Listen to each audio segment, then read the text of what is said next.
Terkait kunjungan Presiden Joko Widodo beberapa waktu lalu, Satpol PP melakukan penertiban terhadap baliho di pinggir jalan. Hal ini menjadi berita hangat dan memunculkan banyak spekulasi dari berbagai kalangan.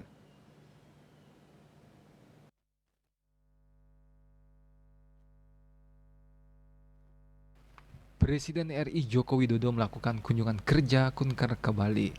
Sesuai SOP, pihak kepolisian dan TNI melakukan pengamanan ketat. Namun ada satu hal yang menjadi sorotan publik ketika petugas Satpol PP Provinsi Bali melakukan penertiban baliho di pinggir jalan. Baliho-baliho sosialisasi pasangan capres dan bacalon serta atribut partai politik tersebut dicopot di sepanjang jalan yang dilewati orang nomor satu di Republik Indonesia ini. Pencopotan ini pun menjadi berita hangat. Di tengah tahun politik ini sejumlah wacana merebak atas pencopotan baliho tersebut. Namun PJ Gubernur Bali Sang Made Mahendra Jaya dengan cepat menanggapinya. Mahendra Jaya menegaskan bahwa faktanya di lapangan tidak demikian. Ia menyebut bahwa pencopotan baliho-baliho tersebut untuk sementara agar pandangan di sepanjang jalan yang dilalui Presiden menjadi indah dan enak dipandang.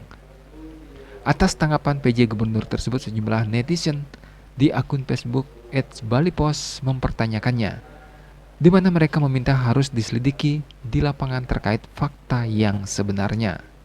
Balipos melaporkan.